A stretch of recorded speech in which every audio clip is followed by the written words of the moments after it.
हाँ तो नवी वाले बच्चों, आज का हमारा प्रश्न पत्र रहने वाला है विज्ञान का यानी कि साइंस का। आज का हमारा प्रश्न पत्र रहने वाला है और 80 नंबर का पूर्णांक के स्वाद 3 घंटे का आपका पेपर रहने वाला है। ओके, तो बिना टाइम को आइए हम शुरू करते हैं हमारा आज का पेपर। तो सबसे पहले आपको आ जाना है खंड ए में। तो यहाँ पर आपको मिल जाएंगे प्रश्न। पहला प्रश्न है, दूध में से क्रीम को पृथक करने की विधि क्या कहलाती है?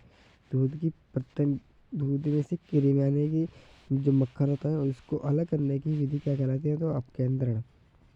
ओके, शायद नमक और अमोनियम क्लोराइड के मिश्रण में से नमक को कैसे पृथक किया जाता है? नमक और अमोनियम क्लोराइड को मिश्रण में से कैसे अलग किया जाता है? तो वाष्पीकरण से। किसे? वाष्पीकरण से।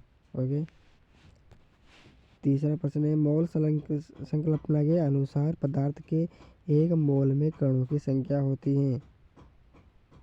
चौथा है, 46 ग्राम सोडियम परमाणु की संख्या कितनी होती है? अगला पांचवा है, अणु में नाभिक की खोज की। ये मैं बता रहा हूँ कि इस प्रकार के प्रश्न आएंगे, तो आपके इन प्रश्नों के उत्तर आपको किताब में से देख लेना है और एक कॉपी में लिख लेना है। ओके, छठा प्रश्न है, पृथ्वी के संदर्भ में मुक्त पतन में वस्तु का आरंभिक वेग कितना होता है? सातवां प्रश्न है, पृथ्वी के लिए गुरुत्व त्वरण का मान होता है। अगला प्रश्न है हमारे पास सातवां, निर्दालु रोग का नाम क्या है? निर्दालु रोग के रोग जनक का क्या नाम है? हथेलित कराई आई। अगला नवा प्रश्न है, ओजोन परत के क्षारक के लिए उत्तरदायी प्रमुख कारक नाम बताओ। 10वां है, शहद किस जीव से प्राप्त होता है? सबसे सरल है मधुमक्खी के। अगला प्रश्न है दूसरा, विलेन की परिभाषा लिखिए। तीसरा है, मोलर प्रत्ययमान से आप क्या समझते हैं? चौथा है, परमाणु के बाह्य कोश में अधिकतम इलेक्ट्रॉन संख्या ज्ञात करने का सूत्र लिखिए। पांचवा, कोशिका का शक्ति ग्रह किसे कहा जाता है? अगला छठा है, वेग में परिवर्तन की दर को क्या कहा जाता है? अगला सातवां है, असंतुलन बल से आप क्या समझते हैं? अगला आठवां है, गुरुत्वाकर्षण सिद्धांत किस वैज्ञानिक ने दिया? नौवां है, पीतल मिश्र धातु रिक्तिस्तान धातु का मिश्रण है। 10वां है, शरीर की संरचनात्मक क्रियात्मक इकाई को क्या कहते हैं? 11वें, भारत में अधिकांश कृषि किस आधार पर की जाती है? 12वां, ऊर्ध्वपातन किसे कहते हैं? उदाहरण दीजिए।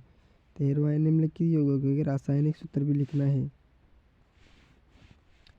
8वां में है, 52 ग्राम हीलियम में मोल की संख्या कितनी होती है?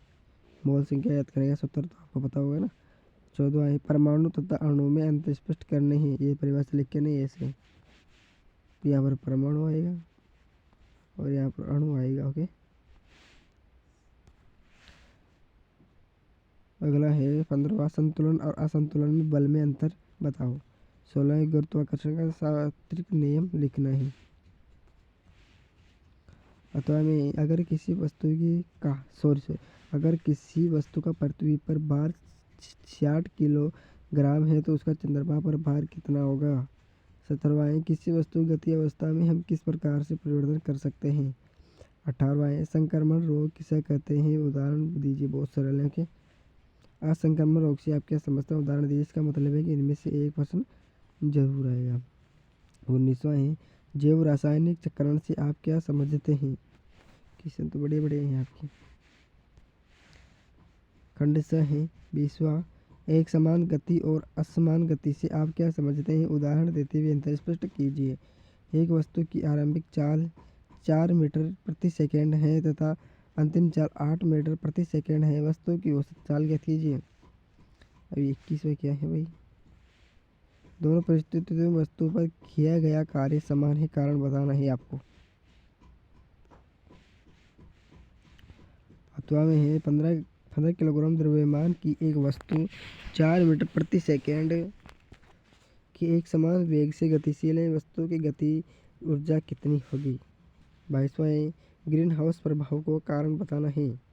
ओजोन परत क्या है? इसका महत्व क्या है?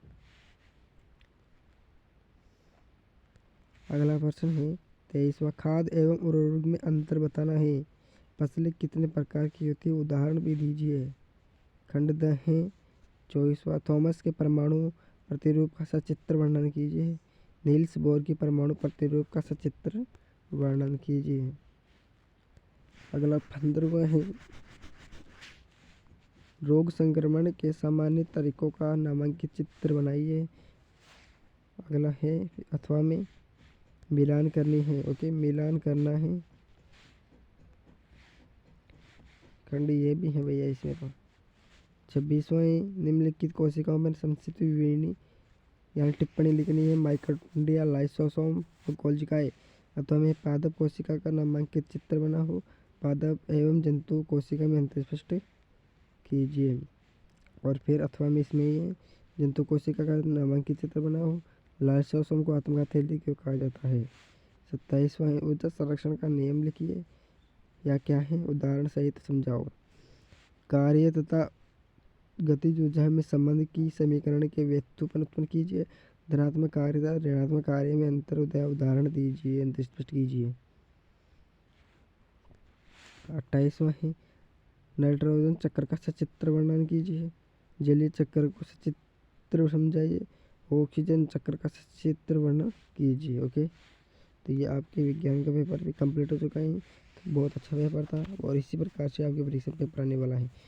ये जरूरी नहीं कि इससे बाहर आएंगे, लेकिन हाँ ये भी ज़रूरी है कि इनमें से आपके ज़्यादा नहीं है तो 5 क्वेश्चन ज़रूर आएंगे। ओके, तो इसीलिए आपको इसको अच्छी तरह से एक कॉपी में लेके इसको हल कर लेना है और अच्छी तरह से इसको पढ़ना है। और किताब को पढ़ना है। किताब में जिस पाठों में से लेसन में से प्रश्न उत्तर आए हैं उनको अच्छी तरह से आपको पढ़ना है। ओके, मिलेंगे कल अगले दूसरे वीडियो में।